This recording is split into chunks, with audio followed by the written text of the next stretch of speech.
So I'd like to talk about the Casio EFS-S570 as someone with a small wrist. Some might say about as thin as a piece of okra, and I will get back to that reference later. I've owned this watch for some time now, and I wanted to share 3 pros and 2 cons and just some general comments on this particular watch. Just as a reference, I have a 6¼ inch or 16 centimeter wrist circumference, and I have a wrist table just from here to here. It's about 2 inches. But first, let's talk about the boring stuff, the dimensions. From the 12 o'clock to the 6 o'clock, I got 41 millimeters. From the 9 o'clock to the 3 o'clock, including the crown, I got 44 millimeters. From lug to lug, I got 49 millimeters.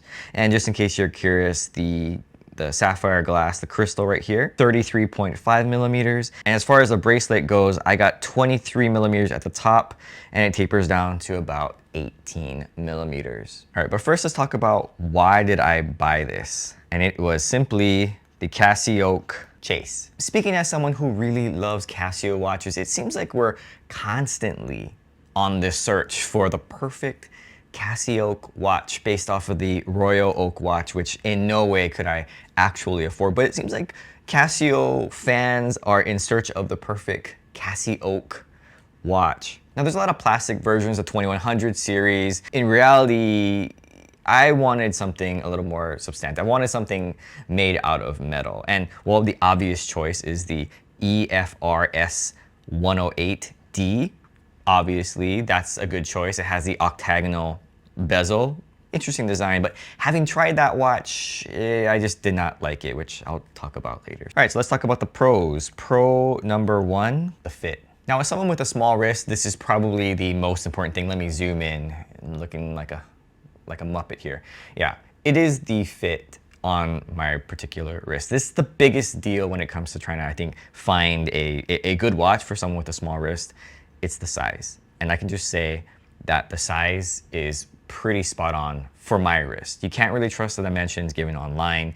They claim that the watch is actually a lot bigger. I don't know why Casio does it, and it ultimately comes down to people who do online reviews on the forums or YouTube videos that give the actual dimensions. But I can just tell you, as someone with a sub 7-inch wrist, the dimensions on this watch are near perfect. And just some comments on the S108D, because that's another alternative to get this style, right? It has that same octagonal bezel, and it looks good. Of course, there's the Tiffany blue version. There's the blue, green, white, black, all these different colors, and they look good. But when I actually tried it on in person, I was quite underwhelmed. It was not a good fit.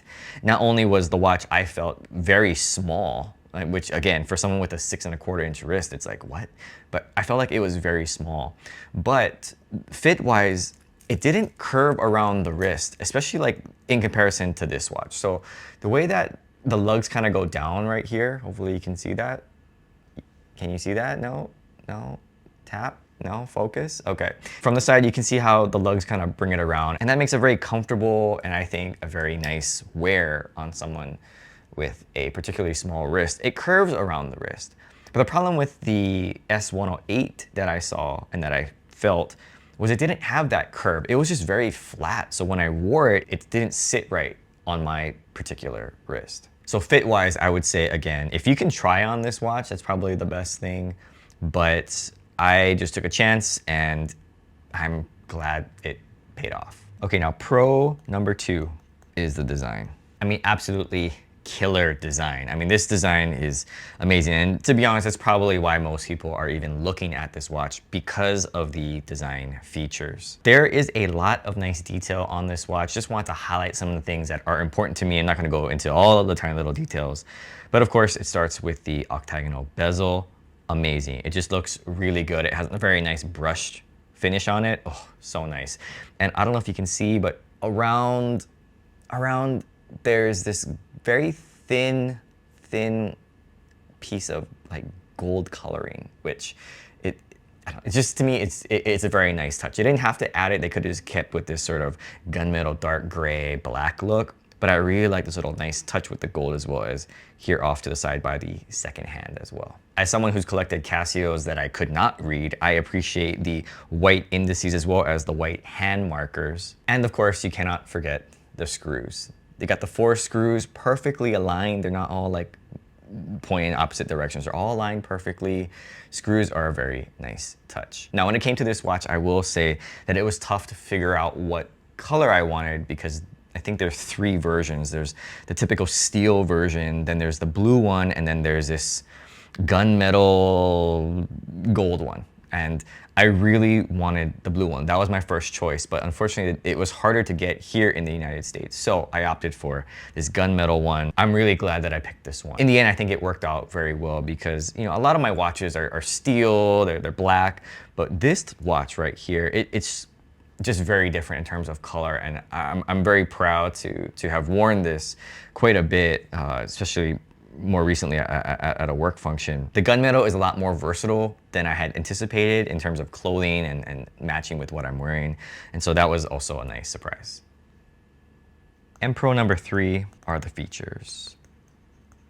And again, I won't go into all the features and details, just the ones that were important to me. 2. One was solar, which is absolutely amazing. Now I don't have to worry about the battery. And the second was the sapphire glass. But I should also mention, I don't know if you probably won't be able to see it, but the glass actually sits above the bezel. So just a heads up, if you're looking at this watch, it's not like recessed down into the watch. It actually protrudes like slightly, like you can see it just comes out just a little bit above the bezel. So know that there's no protection on this glass. And that's why I think it's so important that, yep, they provided some sapphire. All right, but now let's talk about the cons. First con is quality control. You might want to check the durability of the watch. And what I mean by that is like the quality of particularly the pins. So just want to share a quick story.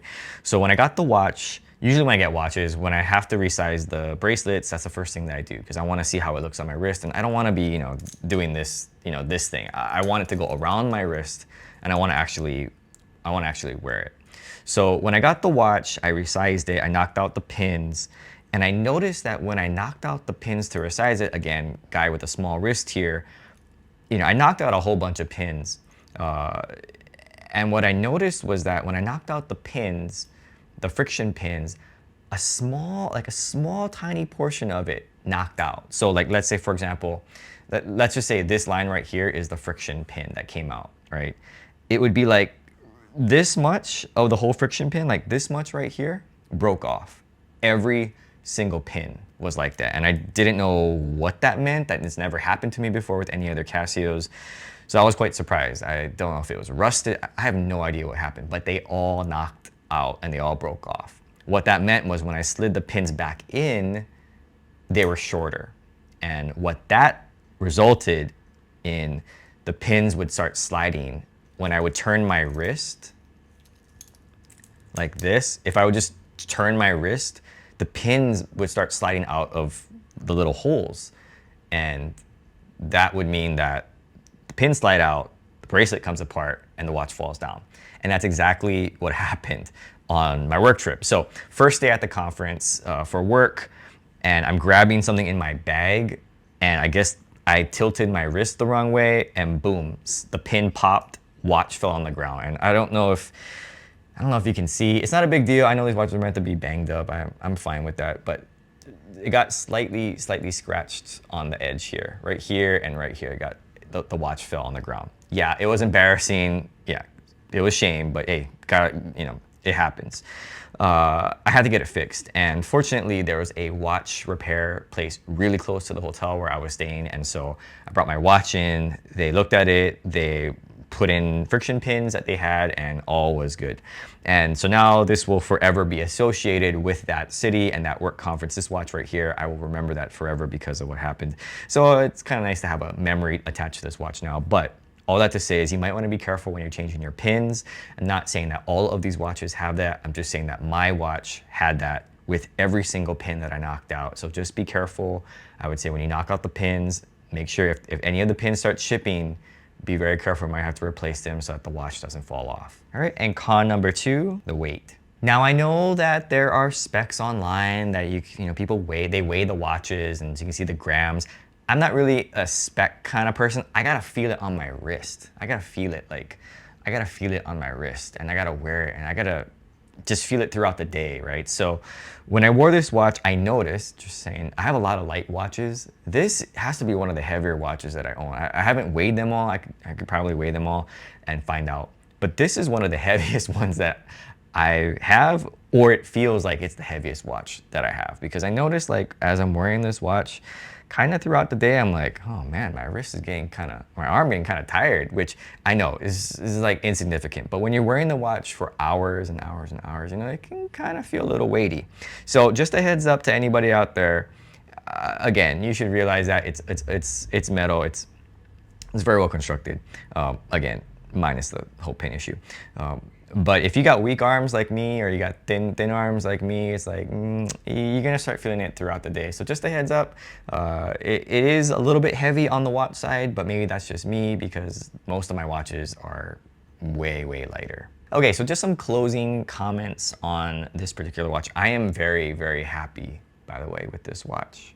It's a very unique design and it fits what I consider a good overall watch. You know, I can wear it out, I can wear it to work. I think it's somewhat dressy because it's, you know, it has this very nice color to it. I think more importantly for someone with a small wrist, it fits great. And size-wise, that's what I'm looking for. Yeah, it'd be nice to find a Casioak style, and yeah, I've gone through some of them, and yeah, the resin ones, you know, plastic ones, they're okay, but it just has the look, you know, like the shape.